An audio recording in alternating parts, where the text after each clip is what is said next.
예배에 대해서 우리가 계속 살펴보고 있어요. 예배란 무엇인가?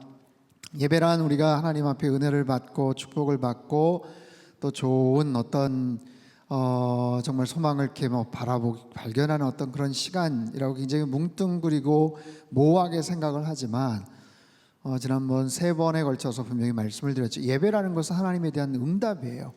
이미 하나님께서 나에게 주신 사랑, 주신 축복, 주신 은혜, 가장 큰 나를 창조하시고 나를 구원하신 것에 대한 최고의 응답을 드리는 것, 최상의 응답을 드리는 것, 최고의 반응을 드리는 것, 그것이 예배다라고 말씀을 드렸죠. 이미 하나님께서 우리에게 주신 많은 것들, 올해는 많이 안 주셨네요 생각을 할 수도 있지만, 그럼에도 불구하고 내 삶의 영역 속에서 그럼에도 나에게 주신 많은 것들을 찾아서 감사하고 고백하고 반응하는 것, 그것이 우리가 마땅히 드려야 될 하나님을 향한 우리의 예배의 어떤 모습이고 또 예배자의 태도인 줄로 믿습니다. 그런 모습으로 창조 시대와 또 족장 시대의 또 여러 사람들의 예배에 대한 모습들을 우리가 살펴봤고, 또 성막을 통한 하나님의 어떤 예배, 또 하나님께서 콕 집어서 말씀하셨던 제사법에 대해서도 우리가 살펴봤고, 또 지난주는 솔로몬 성전에 대한 그런 내용들도 우리가 살펴봤어요. 솔로몬 성전, 출애굽 480년 솔로몬 왕이 4년째 있었던 7년 6개월 동안의 건축 기간이 있었고요. 모리아산에서 만들어졌고, 그 크기와 규모와 이런 모든 부분들은 사실은 설명하기에는 너무 양이 많은 내용인데, 사실은 이제 성전을 그렇게 건축했지만 그 이후에 솔로몬의 마음이 교만했고 높아졌고, 그 이후에 그 아름다운 성전, 그 솔로몬 성전 봉헌식 때 하나님의 영광이 충만하고 굉장한 은혜가 있었지만, 그 이후에는 계속해서 그 성전 안에서 하나님이 기뻐하시지 않는 모습들이 계속해서 펼쳐졌던 거죠. 자, 그래서 그 성전이 결국에는 이제 BC 586년에 회파가 되죠. 그 내용을 좀 살펴보려고 해요. 성전이 망하고 성전이 부서지고 그 다음 성전까지의 그 기간 동안 어떤 일들이 있었는가. PPT를 한번 띄워주시면, 이스라엘이 이제 멸망을 하죠. 586년에 바벨론에 의해서 망하는데, 그냥 한꺼번에 그때 망하는 게 아니고, 넘기지 마세요. 1차, 2차, 3차에 걸쳐서 바벨론이 공격을 해오죠. 그래서 1차 포로로 끌려갈 때 다니엘과 같은 왕족들, 귀족들이 끌려갑니다. 2차에 597년에 또 쳐들어와서 에스겔과 같은, 또 이제 에스겔은 이제 선지자이지만 에스겔이나 다른 여러 기술자들이나 조금 실력이 있을 것 같은, 이대로 놔두면 나중에 나라를 재건하거나 이렇게 할 수 있는 지식인들을 또 막 끌고 가죠. 그러다가 586년에 한 1년 반 동안 그 지역을 아예 그냥 포로 삼고 진을 치고 해서 그냥 성전이 회파가 되고 예루살렘이 멸망이 되고, 그 어간에 활동을 했던 예레미야 선지자가 있어요. 그래서 다니엘, 에스겔, 예레미야, 다니엘은 진작에 끌려가서 거기에서 이제 교육을 받고 소년 다니엘과 친구들, 에스겔은 선지자이지만 끌려간 바벨론에서 활동을 했던 선지자입니다. 에스겔은 그곳에서 포로에 대한 어떤 그런 속상한 마음들, 이스라엘이 왜 망하게 된 것에 대한 그런 멸망에 대한 속상함들, 이제 그 다음에 대한 아주 굉장히 중요한 이야기를 오늘 할 건데, 자, 그러면 그 다음이 넘겨보세요. 그 다음에 바벨론에 의해서 망했지만 시간이 지나서 586년에서 538년 지나고 나서 페르시아라는 큰 제국이 바벨론을 집어삼키면서 페르시아의 고레스 황제가 1년도 채 못된 시점에 끌려왔던 이스라엘을 포로 귀환을 시키죠. 포로 귀환을 시켜요. 너네 나라로 돌아가도 좋다. 독립을 시킨 것은 아니지만 자유를 주죠. 그래서 그때 스룹바벨 총독, 여호수아 대제사장 인솔하에 포로 귀환을 합니다. 온 5만여 명 정도가 다시 본국으로 돌아오죠. 돌아와서 옛날의 모습을 다시 회복을 하려고 하고 성전을 지으려고 하지만 여러 가지 어려움에 부딪히면서 한 2년 정도 있다가 성전 재건하는 부분들이 그냥 중지가 돼요. 여러분 얼마나 어렵겠어요. 한 70년 가까이 있다가 다시 본국에 돌아가서 아무것도 없는 상황에서 성전을 새로 짓는다는 게 얼마나 힘들겠습니까? 근데 다시 아무튼 학계 스가랴 선지자들을 통해서 아무튼 다시 회복이 돼서 결국에는 515년에 성전이 완공이 됩니다. 성전이 완공이 돼요. 그리고 나서 2차 포로기한, 3차 포로기한이 있는데 오늘 제가 이제 주목해서 좀 말씀을 드리고 싶은 것은 뭐냐면 성전이 회파돼서 솔로몬 성전이 부서졌죠. 그리고 나서 그 다음에 성전이 완공되는 515년까지 그 70년 기간 동안 1차 성전이 망하고 회파되고 2차 두 번째 성전이 짓는, 그래서 오늘 그냥 두 번째 성전 스룹바벨 성전 그 다음 헤롯 성전 이렇게 설명을 하고 싶었는데 그게 아니라 더 중요한 것, 솔로몬 성전이 왜 망했는가, 왜 우상 숭배를 그렇게 했고 왜 솔로몬 이후에 나라가 나뉘어지면서 많은 유다의 왕들이 왜 그렇게 하나님을 등지고 우상을 섬기고 솔로몬 성전과 성전 뜰에 막 그런 악한 짓을 막 했는가. 그렇게 해서 결국에는 성전이 이렇게 회파가 됐지만 그것이 이제 성경에서 사람들의 입장에서 기록한 내용, 이렇게 해서 악한 짓을 해서 이렇게 됐어 인데 반대로 보자는, 반대로 하나님의 관점에서 하나님이 그 솔로몬 성전이 어떻게 정말 허물어지는지, 어떻게 우상 숭배로 가득 차서 정말 하나님께서 기뻐하시 하는 모습으로 막 가득 차고 전락해 가는지, 왜 하나님께서 성전이 망하도록, 나라가 망하도록, 성전이 그냥 부서지도록 하나님께서 왜 팔짱 끼고 내버려 두셨는지, 그 내용이 에스겔서에 나와요. 에스겔서에 끌려간 에스겔 선지자에게 환상을 보여주시면서 이스라엘이 얼마나 악을 행했는지 너 아냐? 그 성전에서 얼마나 악한 우상 숭배를 했는지 너 아냐? 내가 너한테는 좀 내가 보여줘야 되겠다 하는 하나님의 어떤 마음을 가지시고 에스겔 선지자에게 환상을 통해서 보여주시는 거예요. 오늘 그 내용을 좀 우리가 살펴보려고 합니다. 에스겔의 성전 환상 한번 띄워주세요. 에스겔 8장 1절 2절 천천히 읽어볼까요? 시작. 여섯째 해 여섯째 달 초닷새에 나는 집에 앉았고 유다의 장로들은 내 앞에 앉아 있는데 주 여호와의 권능이 거기에서 내게 내리기로 내가 보니 불같은 형상이 있더라.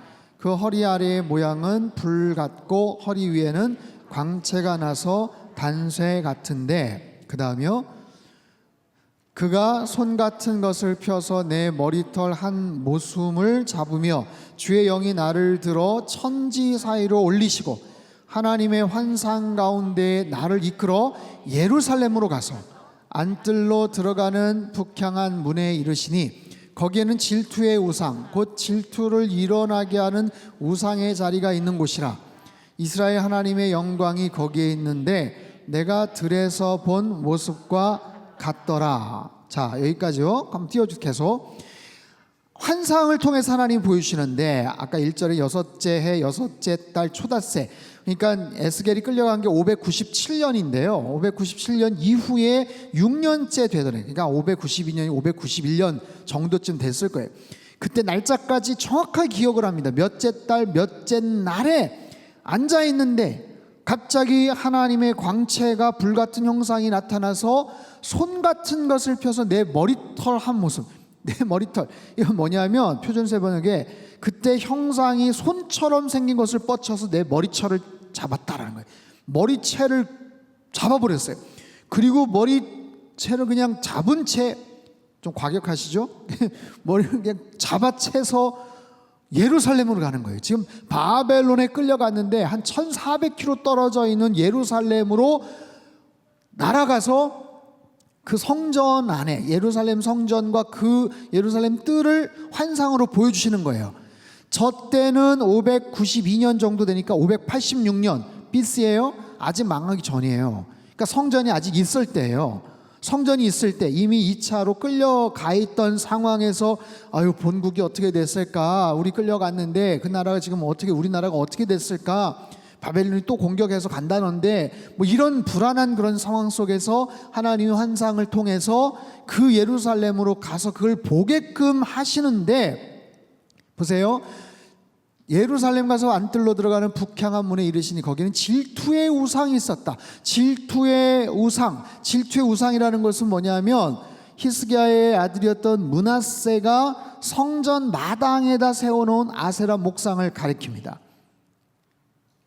4절 읽었죠? 5절 6절을 한번 띄워주세요. 5절 6절 그가 내게 이르시되 인자야 이제 너는 눈을 들어 북쪽을 바라보라 하시기로 내가 눈을 들어 북쪽을 바라보니 제단 문 어귀 북쪽에 그 질투의 우상이 있더라. 성전 뜰 안에 북쪽 문 쪽에 질투 우상이 있는 거예요. 그가 또 내게 이르시되 인자야 이스라엘 족속에 행하는 일을 보느냐 그들이 여기에서 크게 가증한 일을 행하여 나로 내 성소를 멀리 떠나게 하느니라. 굉장히 중요한 말씀이에요.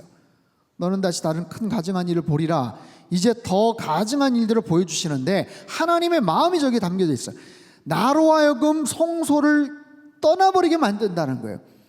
그 성전 안에 여호와의 영광이 있었고 하나님의 임재가 있었지만 그런 가증한 우상들이 막 거기에 같이 있는 상황에서 하나님의 영광이 하나님의 임재가 계속 같이 공존할 수가 없는 거예요. 하나님께서 너무너무 불쾌하게 생각하시고 언짢게 여기시고 그래서 나로 하여금 내 성소를 멀리 떠나게 한다 라고 말씀하세요. 7절 그 다음 그가 나를 이끌고 무뜰 문에 이르시기로 내가 본즉 담에 구멍이 있더라. 그가 내게 이르시되 인자야 너는 이 담을 헐라 하시기로 내가 그 담을 허니 한 문이 있더라. 또 내게 이르시되 들어가서 그들이 거기에서 행하는 가증하고 악한 일을 보라 하시기로 그 다음이요 한번 읽어보죠. 같이 시작. 내가 들어가 보니 가증한 짐승과 이스라엘 족속의 모든 우상을 그 사방벽에 그렸고 이스라엘 족속의 장로 중 70명이 그 앞에 섰으며 사반의 아들 야사냐도 그 가운데에 섰고 각기 손에 향로를 들었는데 향연이 구름같이 오르더라. 내가 들어가 보니 성전 안에 들어가 보니 거기에 각양 곤충과 가증한 짐승과 이스라엘 족속의 모든 우상이 막 사방벽에 막 그려져 있는 거예요. 성전 안에 이런 게 있는 거예요. 각양곤충이라는 것은 모든 형태의 기어다니는 그런 곤충이나 가증한 짐승들이죠. 성전 내부에 그런 것들이 그려져서 거기에 우상 숭배를 하는 거예요. 당시 애굽에서는 악어나 뱀을 신으로 숭배하죠. 오늘날도 동남아 같은 데 가면은 막 그런 것들 막 형상이 그려져 있거나 무슨 탑 같은 데 막 이렇게 감겨져 있고 막 이런 것들을 보잖아요. 이게 애굽에서 주로 섬기는 그런 신들인데 그 앞에서 절을 하고 그 앞에서 사람들이 어떤 경배를 하는 행동을 보이는 거예요. 이거는 애굽에서 주로 섬기는 신입니다. 이때는 바벨론이 이제 3차 공격 들어가기 일보 직전이에요. 그때 사람들이 뭘 생각을 하냐면 예레미야는 하나님께서 주신 계시로 인해서 바벨론이 침공할 때 맞서지 마라. 하나님께서 이미 뜻을 정하셨다. 공격할 때 그냥 맞서지 마라. 그냥 항복해라. 그런 메시지를 줬는데 그것 때문에 이제 예레미야는 굉장히 핍박을 받았죠. 근데 그 중에 친애굽파들이 되게 많았어요. SOS를 친 거죠. 애굽 쪽에다가 SOS를 친 거예요. 우리 와서 좀 도와달라. 그러면서 더 나아가서 그 최측근들 애굽과 친한 애굽 정부와 친한 그런 사람들이 또 종교적인 그런 상황 속에서 애굽에서 섬기는 신들을 아예 그냥 거기서 자기네들이 그냥 섬기는 그런 상황이에요. 심지어는 장로 중 70명이 그 앞에 섰으며 사반의 아들 야사냐도 그 가운데 섰다. 사반의 아들 야사냐라는 사람은 성경 배경이나 주석을 보면 이 사반이라는 사람이 그러니까 그 아버지 사반이라는 사람이 누구냐면 요시야 왕이 종교개혁을 할 때 굉장히 중요한 역할을 옆에서 도와줬던 아주 경건한 서기관이에요. 제사장 힐기야와 더불어서 요시야 왕이 종교개혁을 단행할 수 있도록 옆에서 정말 철저하게 서포트를 했던 정말 신실한 그런 말씀의 사람, 그런 서기관. 세 아들이 있었는데 세 아들 중에 아히감이라는 사람은 예레미야를 옆에서 살짝 보호해주며 아주 의롭고 경건한 역할을 했고요. 또 다른 아들 엘라사는 유다의 마지막 왕 시드기야에게 중용이 되어서 바벨론까지 사신으로 다녀오면서 그 역할을 감당했던 사람. 그 중에 마지막 아들 야사냐도 사실은 그런 역할을 해야 되는 그런 포지션임에도 불구하고 비밀한 그런 방에서 70명의 다른 장로들, 제사장, 어떤 종교 지도자들과 같이 거기에서 애굽의 우상들을 섬기고 있더라라는 거예요. 이거를 하나님께서 환상 중에 에스겔 선지자를 통해서 보여주시는 거예요. 12절 13절 그 다음 또 내게 이르시되 인자야 이스라엘 족속의 장로들이 각각 그 우상의 방한 어두운 가운데서 행하는 것을 네가 보았느냐? 그들이 이르기를 여호와께서 우리를 보지 아니하시며 여호와께서 이 땅을 버리셨다. 또 내게 이르시되 너는 다시 그들이 행하는 바 다른 큰 가증한 일을 보리라 하시더라. 그 다음이요 그가 또 나를 데리고 여호와의 전으로 들어가는 북문에 이르기로 보니 거기에 여인들이 앉아 담무스를 위하여 애곡하더라. 담무스. 그가 또 내게 이르시되 인자야 네가 그것을 보았느냐? 너는 또 이보다 더 큰 가증한 일을 보리라 하시더라. 이 담무스라는 이 신은 고대 수메르의 식물의 신, 수메르를 약 3만 6천 년 동안 통치한 것으로 알려졌어요. 이 수메르 신화에서 담무스는 그의 와이프 이안나라는 신에 의해서 쫓겨납니다. 아무튼 신들도 잘못하면 와이프한테 쫓겨나고 막 그래요. 그래서 추방을 당해서 지하 세계로 쫓겨났대요. 그래서 땅에 대한 통치권을 상실했는데 뜨거운 여름이 지나고 나면 다시 부활을 할 수 있는 그런 소망. 그래서 그 담무스를 위해서 뜨거운 여름에 막 애곡을 하는 종교 의식들이 있었는데 그런 종교 의식을 여인들이 예루살렘 성전 문 안에서 그 안팎에서 이런 행태들을 보이는 거예요. 근데 여기에서 끝나는 게 아니고 더 가증한 일을 보리라. 16절 한번 보세요. 그가 또 나를 데리고 여호와의 성전 안뜰에 들어가시니라. 보라 여호와의 성전 문 곧 현관과 제단 사이에서 약 25명이 여호와의 성전을 등지고 낯을 얼굴을 동쪽으로 향하여 동쪽 태양에게 예배하더라. 여호와의 성전을 아예 등지고 성전이 있는데 그 성전을 등지고 아예 동쪽 태양을 향해서 거기서 태양신을 섬기더라. 여러분 태양신은 대표적으로 애굽에서 오래전부터 섬겼던 애굽의 태양신 바로 태양신의 아들. 그래서 흑암의 재앙, 9번째 흑암의 재앙, 아주 장렬한 어떤 태양, 무서운 거예요. 두려운 거예요. 잘 보여야 되는 거예요. 그런 신을 섬기는 그런 모습, 므낫세가 태양신을 본격적으로 숭배했대요. 요시야 때 종교개혁을 통해서 그걸 다 또 없앴는데 유다의 18번째 왕 여호야김에 의해서 다시 그것이 또 새로워졌어요. 그래서 성전 뜰 안에 성전을 아예 보란듯이 뒤에다 놓고 태양신을 섬기는 바로 그런 모습들. 17절 18절 띄워주세요.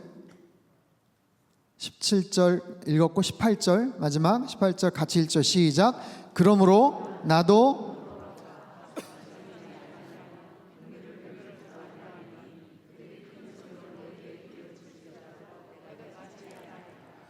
여러분 하나님께서 얼마나 화가 나셨겠어요.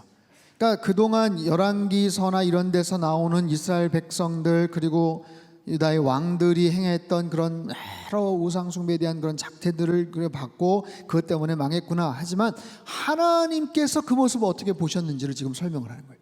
그러면 하나님께서 그 부분에 대해서 너무너무 지금 화가 나셨죠. 나를 불쌍히 여기지 않겠다. 그들을 긍휼히 여기지도 않겠다. 아무리 큰 소리로 나에게 기도를 해도 내가 듣지 않겠다. 여기서 끝난 게 아니에요. 그러면 어떻게 되는가? 그 성전에 있었던 여호와의 영광이 어떻게 되는가? 에스겔서 10장 4절 5절 띄워주세요. 같이 읽죠. 시작. 여호와의 영광이 그룹에서 올라와 성전 문지방에 이르니 구름이 성전에 가득하며 여호와의 영화로운 광채가 뜰에 가득하였고 그룹들의 날개 소리는 바깥 뜰까지 들리는데 전능하신 하나님이 말씀하시는 음성 같더라. 자, 그 다음이요 18절 같이 읽죠. 시작. 여호와의 영광이 성전 문지방을 떠나서 그룹들 위에 머무르니 그룹들이 날개를 들고 내 눈앞에 땅에서 올라가는데 그들이 나갈 때 바퀴도 그 곁에서 함께하더라. 그들이 여호와의 전으로 들어가는 동문에 머물고 이스라엘 하나님의 영광이 그 위에 덮었더라. 이게 뭐냐면 성전 문지방을 떠나는 거예요. 하나님의 영광이, 그룹이라는 것은 이제 천사를 말합니다. 이사야 6장에도 나오는 그런 날개가 6개 달린 막 그런 천사들, 이거는 하나님의 영광을 상징하는 그런 아주 독특한 그런 표현인데, 이 부분에 대해서는 뭐 사실은 이게 뭐 그림으로 나와 있기도 않고 뭐 이러니까 이걸 구체적으로 설명하기는 어려워요. 근데 이 그룹들이 존재하는 곳은 하나님의 영광이 있는, 하나님의 임재가 있는 거예요. 근데 그 하나님의 임재, 하나님의 영광이 성전을 떠나가는 그 과정을 지금 설명을 하고 있어요. 성전 문지방, 그 문지방을 떠나서 여호와의 전으로 들어가는 동문에 이제는 머물고, 이런 무빙, 움직임이 있죠. 에스겔 11장 22절서부터 한번 또 띄워주세요. 그때 그룹들이 날개를 드는데 바퀴도 그 곁에 있고 이스라엘 하나님의 영광도 그 위에 덮였더니, 23절에 보면 여호와의 영광이 성읍 가운데서부터 올라가 성읍 동쪽 산에 머물고 떠나가는 그런 과정들을 설명을 해요. 24절 주의 영이 나를 들어 하나님의 영의 환상 중에 데리고 갈대아에 있는 사로잡힌 자 중에 이르시더니 내가 본 환상이 나를 떠나 올라간지라. 하나님의 영광이 성전 안에서 성전을 떠나서 문지방에 머물다가 성전 동쪽 문에 머물다가 아예 떠나서 동쪽 산으로 머물러 버리고 그냥 사라져 버리는 그런 장면이 에스겔서에 소개가 됩니다. 여러분, 이 장면은 정말 마음 아픈 그런 장면이고, 우리가 성경을 쭉 읽다가도 특별한 설명이 없으면 잘 캐치해내지 못하는 그런 장면이기도 합니다. 잘 모르는 그런 장면이기도 해요. 근데 대단히 중요한 그런 내용이에요. 예언서는 너무 어려워, 에스겔 패스 하면서 넘어가고 막 이러니까 잘 모르는데, 왜 하나님의 영광이 그렇게 떠날 수밖에 없었는지를 앞부분에 이렇게 설명을 하죠. 그리고 그 영광이 어떤 모습으로 떠나갔는지를 하나님께서 말씀을 하세요.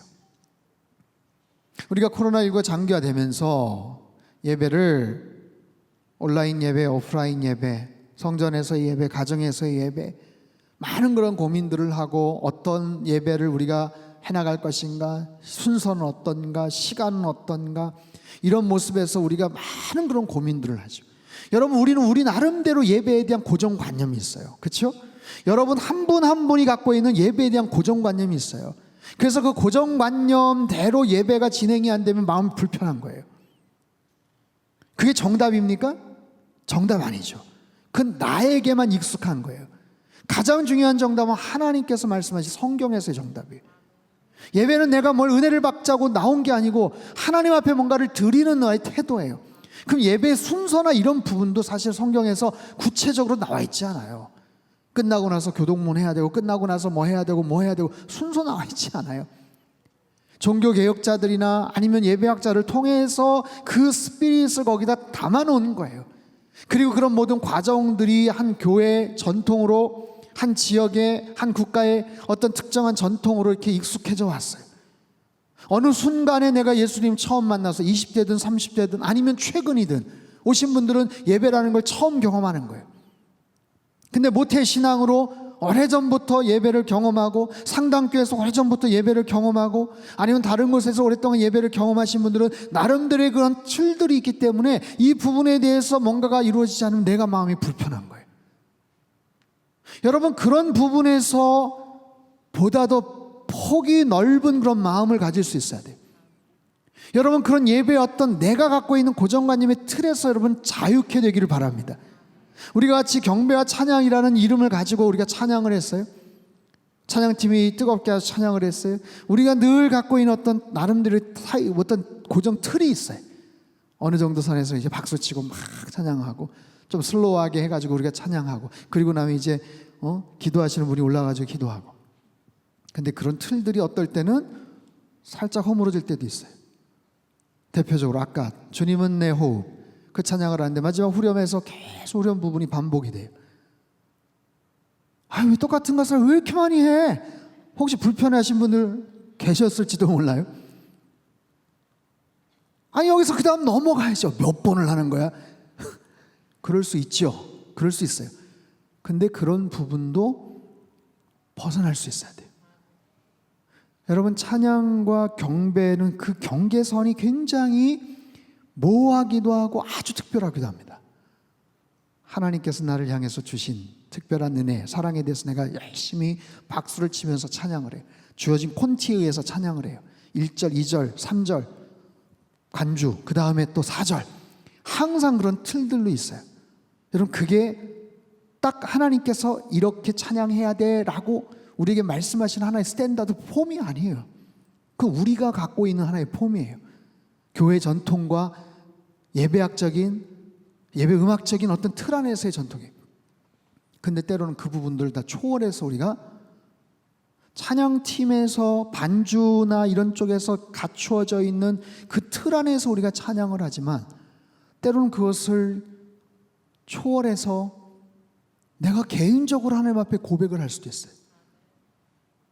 후렴이 계속 반복이 될 때 나는 주님을 갈망합니다. 나는 주님을 찬양합니다. 예, 주님. 눈을 뜨고 몇 번을 하는 거야 이렇게 세는 그게 아니라 그 상황에서 가사를 더 깊이 생각하면서 그 가사의 고백을 가지고 내가 하나님 앞에 나아가면 여러분, 그 시간이 정말 하나님을 만나는 시간이에요. 그 시간 자체가 하나님을 더 깊이 뜨겁게 만나는 거예요. 가사는 나는 주님을 갈망합니다 라고 나오지만 나는 내 개인적으로 나는 주님을 사랑합니다 라고 고백할 수도 있어요. 나는 주님을 찬양합니다 라고 말할 수 있어요. 나는 주님을 위해서 끝까지 헌신하겠습니다 라고 기도가 나올 수 있어요. 찬양이 기도가 되기도 하고 기도가 예배가 되기도 하고, 그래서 그런 틀들이 없어지는 거예요. 여러분, 그런 모습으로 더 깊이 있는 찬양과 그런 경배, 그런 예배가 우리의 어떤 예배 시간에 더 많아질 수 있게 되길 바랍니다. 굉장히 고정화된 주일 예배 때는 참 그런 것들이 어려워요. 그래서 시간에 따라서 막 고정해가지고 우리가 이거 끝나면은 이거 주차 문제 어떡하지? 이런 부분들이 있어요. 그래서 저도 2부 때, 특별히 2부 때 많이 그랬던 것 같아요. 마지막 찬양할 때 항상 1절, 2절, 3절 간주하고 4절인데 시간이 안 맞아. 그래서 1절, 2절, 4절 하겠습니다. 1절, 2절, 5절 하겠습니다. 항상 그랬어요. 마음이 저도 좀 그랬어요. 근데 어느 날 어떤 집사님이 목사님 그냥 찬양 자르지 않고 그냥 끝까지 다 했으면 좋겠어요. 그 말에 제가 회개를 했어요. 맞아, 조금 늦더라도 그냥 끝까지 하자. 근데 한도 끝이 막 없이 늦어지고 이러면 이제 섬기시는 분들이 불편하지만 아무튼 그게 어려운 거예요. 딱 짜여져 있는 한참 막 5월달 10월달 그 한참 성수기 때 일반 예식장 그 결혼식 그 여러분 칼같이 끝나야 됩니다. 거기 앉아서 주례하려고 앉아있으면요 도우미 언니들이 와가지고 아직 오지도 않았는데 시간도 2시도 안 됐는데 빨리 시작하라고 막 등을 막 밀어요. 그 설교 아직 안 끝났는데 옆에서 막 사인을 줘. 왜냐하면 빨리 끝나야 그 다음 결혼식 손님 받으니까. 마치 우리가 그렇게 하나님 막 푸시하면서 하나님 빨리 끝나야 돼요. 지금 3부 예배 들어가야 되는데 그런 모습이 될 수 있어요. 꽤 많이 우리는 그런 모습으로, 그리고 예배를 섬기시는 분들이나 목회자인 우리 예배 담당 목사님들은 예배에 집중을 하지 못하고 계속 시간 보고 자막 틀린 거 보고 진행을 하고 또 준비를 하는 분들의 입장에서 어쩔 수 없지만 우리가 어떤 그런 틀 안에서 예배 자체를 자꾸만 우리가 규격하거나 그러면 안 되죠. 여러분, 오늘 메시지 가장 중요한 건 뭐냐면 이 성전 안에 우리의 예배 가운데 하나님의 영광이 함께하는가라는 거예요. 하나님의 영광이 함께하는가. 아무리 화려하고 아무리 단장을 기가 막히게 한 솔로몬의 성전도 거기 우상 숭배를 하고 하나님을 진심으로 예배하는 자들이 사라질 때 하나님의 영광이 떠나가 버리는 거예요. 하나님의 마음이 떠나가 버리는 거예요. 그게 너무 가슴이 아픈 거예요. 시간이 다 돼서 제가 뒤에 부분은 다음 주에 설명할 거예요. 에스겔 43장 뒷부분에 보면 40장부터 48장까지 또 환상 가운데 성전의 도안을 하나님께서 에스겔에게 가르쳐 주시는데, 그때 그 도면, 그 도안대로 큰 성전 안에 하나님의 영광이 다시 돌아오시는 그런 장면이 나와요. 하나님의 영광이 다시 그 성전 안에 가득 차는 그런 장면들. 여러분, 한국 교회가 다시 회복이 되고 한국 교회 예배가 다시 회복돼야 될 줄 믿습니다. 저는 우리 상당교회 예배가 다시 회복되는 은혜가 있게 되기를 축원합니다. 그러려면 가장 중요한 게 뭐냐면 참된 예배자들이 이 자리에 서야 되는 거예요. 참된 예배자들이 이 자리에서 하나님을 찾아야 되는 거예요. 계속해서 내가 갖고 있는 정형화된 그 틀을 가지고 예배의 어떤 많은 것들을, 이건 틀렸고 이건 잘못된, 이건 왜 이렇게 하고, 이런 마음을 가지고 하나님 앞에 나와서 예배를 드렸다라가 아니라 이 모든 것들을 다 초월해서 하나님을 더 깊이 경험하는, 찬양을 통해서 더 깊이 경배로 나아가는, 그 경배 가운데 하나님의 지성소로 나가서 하나님을 만나는 여호와의 영광이 충만한 그런 우리의 예배가 다시 회복되기를 주님의 이름으로 축복합니다. 어떻게 하면 그렇게 되는가? 여러분, 우리 한 사람 한 사람이 하나님의 영광을 사모해야 돼. 하나님의 영광. 하나님의 영광이라는 게 뭘까? 하나님의 그 찬란한 영광이라는 게 뭘까? 죽을 때까지 정말 그 하나님의 찬란한 영광을 한 번이라도 우리가 느끼고 경험할 수 있다면 얼마나 좋을까? 평생을 목회자로, 평생을 성가대원으로, 평생을 중요한 직분을 맡은 자로 수백 번, 수천 번 예배를 드렸지만 그 하나님의 영광에 대해서 생각조차도 못하고 우리가 만약에 그렇게 살아간다면 너무 안타까운 일이에요. 여러분, 하나님의 영광을 더 깊이 사모하시기를 바랍니다. 우리 예배 현장 가운데 주의 영광이 충만하길 바랍니다. 주님의 영광이, 하나님의 영광이, 거룩하고 성결한 하나님의 사람들, 우상이 다 떠나가고 하나님을 진심으로 갈망하는 하나님의 사람들을 통해서 하나님의 영광은 다시 이 성전 안에 가득가득 채워지고 다시 교회가 회복이 되고 다시 예배가 회복이 되고 은혜가 회복되는 그런 놀라운 역사가 우리에게 함께 할 줄로 믿습니다. 살아계신 하나님 아버지, 하나님의 영광을 저희가 체험하기를 원합니다. 주님의 영광을 저희들이 바라보기를 원합니다. 주님, 일평생 주님 앞에서 예배를 드리고 섬겼지만 하나님의 영광에 대한 갈망이 우리에게 없었음을 용서하여 주시옵소서. 주님의 영광이 공간과 시간과 이 장소 가운데 충만하게 임하게 하여 주시옵소서. 우리가 드려지는 예배의 모든 처소와 공간마다 하나님의 영광과 하나님의 임재가 가득가득 넘치게 하여 주시옵소서. 솔로몬 성전 처음 봉헌할 때 임했던 하나님 여호와의 영광이, 성막이 다 지어졌을 때의 영광이, 모세가 십계명 받았을 때 그 여호와의 영광이, 불기둥과 구름기둥으로 임하였던 하나님의 임재가 하나님 우리의 모든 예배와 하나님 우리의 예배드리는 모든 공간과 장소 가운데 충만하게 임하게 하여 주시옵소서. 한국 교회가 다시 회복되어지기를 원합니다. 하나님의 영광이 떠날까 두렵습니다. 주님, 숫자가 줄어들고 여러 가지 재정이 어려워져서 두려운 게 아니라 하나님의 영광이 떠날까 염려하고 두려워하는 한국교회 성도들 되게 하여 주시옵소서. 코로나19로 인해서 오히려 참된 예배자들이 다시 세워지게 도와 주시옵소서. 올바른 교회들이 다시 세워지게 하여 주시옵소서. 주님, 대한민국 땅을 주님 손에 의탁을 드립니다.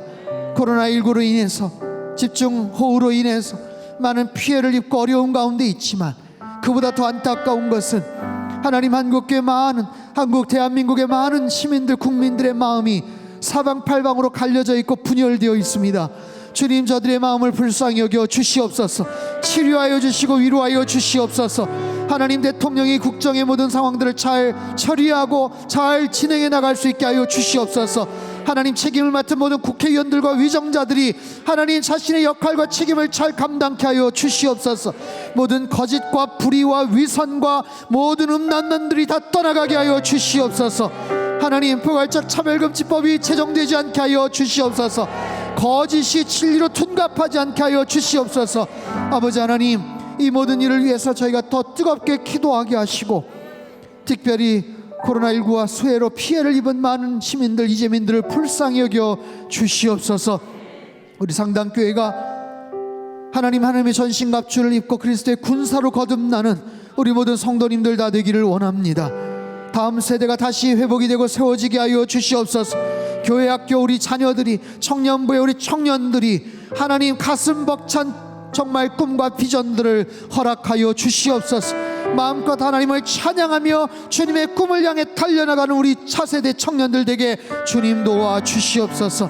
주님, 우리 가정의 예배가 회복이 되게 도와주시고, 이번 주일 예배 가운데 하나님의 임재를 경험하며 주님의 놀라운 은혜를 체험하는 우리 예배가 되게 도와주시옵소서. 일부 예배서부터 마지막 예배까지 여호와의 영광이 충만한 이 공간과 장소가 되게 하시고, 여러가지 이유로 어려움으로 영상으로 온라인으로 예배를 드리는 모든 그 장소와 공간마다 하나님의 충만한 은혜와 임재가 넘쳐나도록 주님 축복하여 주시옵소서. 하나님의 영광을 일평생 갈망하며 살아가게 하여 주시고, 영광 가운데 나아가는 하나님 거룩한 주의 백성들 다 되게 도와주시옵소서.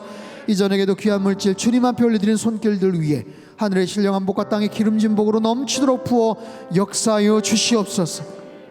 이제는 우리 주 예수 그리스도의 크신 은혜와 하나님 아버지의 극진하신 사랑하심과 성령님의 교통하심의 역사가 여호와의 영광을 항상 사모하며 그 영광 가운데 주님을 찬양하며 일평생 예배하기를 소망하는 주님 앞에 예배드린 모든 백성들, 그들의 가정과 일터와 건강과 자녀들이 앞길 위에와 이 나라 민족 흩어진 모든 열방 위에 이제로부터 영원토록 함께 하시기를 간절히 축원하옵나이다. 아멘.